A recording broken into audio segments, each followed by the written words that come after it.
This is Natural Powerlifting Radio. You're listening to Iron Boy Talk, a drug-free strength and powerlifting podcast with Keith Payne and Rob Wess.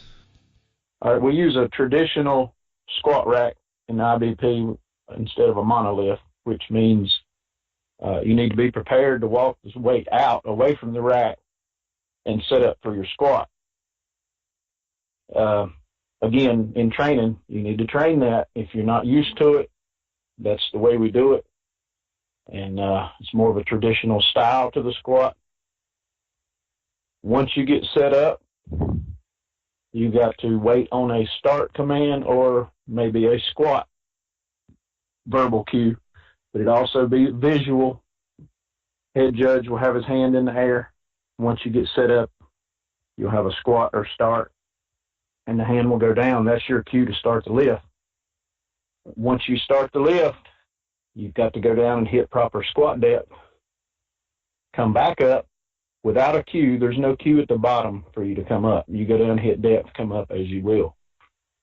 And then wait on the rack command, which is also visual and verbal. And it's up to the lifter to make an attempt to re-rack the weight. Complete the lift, wait on the rack command, and make an attempt to put it back in the rack. Okay, on the squat depth, what we're looking for, and the way it's written in the rule book, is the top of the thigh at the fold of the hip has to pass the top of the kneecap from the side view. So that's the 2 points we're looking at. And a lot of times the lifter will make a lift, come back up, and we have a rack command. You can't take that step until you get that rack command, which is a visual hand signal along with a verbal cue. And a lot of times the lifter will come back up, grind it out a big lift, and takes that step first, and the lift's no good. So in competition, got to hit squat depth as it's written in the rule book.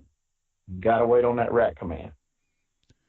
So when you're sitting in the referee's chair and you're looking at that, how does it appear, or is it different when you're looking at somebody with big, huge legs and thighs as opposed to somebody that's not so big?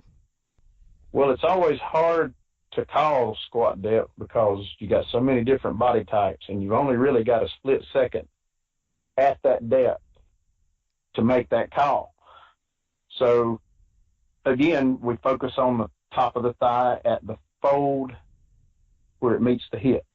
That's the same point for everybody. So it doesn't matter about the curvature of their thigh or their hamstring or whatever. All that's irrelevant. We're looking at those 2 points, and the point at the hip fold has to pass the top of the kneecap.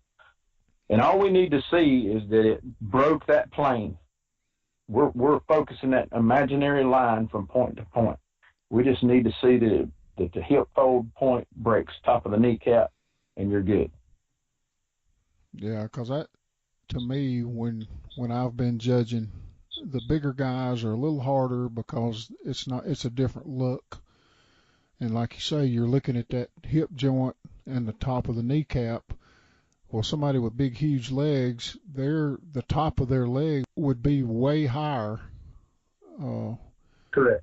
Mm-hmm. When you're looking at it than somebody with smaller legs. So when right. People are in the audience looking at that squat, it may look like the bigger person is high or mm-hmm. higher than the smaller guy, when in reality it's the same.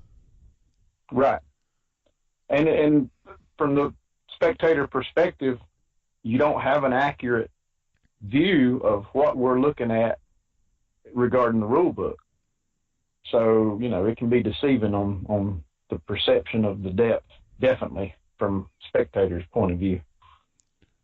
Right. And that's not just in our federation, that's in every federation. You can't really see what's actually taking place right there. So from the lifter standpoint, though, how how would you go about making sure you're getting depth?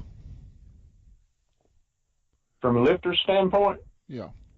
you need to train that, and you need to know where you're at. You should know what it feels like to hit legal depth in a particular federation. Some of the rules may vary a little bit the way it's written. I'm not sure, but that's the way ours is written. So you should train accordingly. And you need video. You can use video. You can have training partners to cue you and let you know, but you got to trust their judgment. They got to know if you're actually hitting legal depth or not. But you should be very familiar with what legal depth is and what it feels like. I think that's the main point. If you don't have a training partner or a coach or somebody that can tell you where you're at, and that person actually needs to know the rules and know what he's looking at or she's looking at. So right.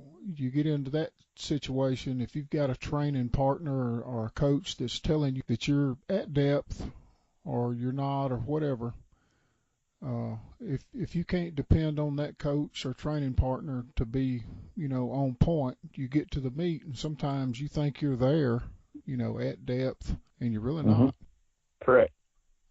Yeah, you need to be sure and you need to be familiar with it.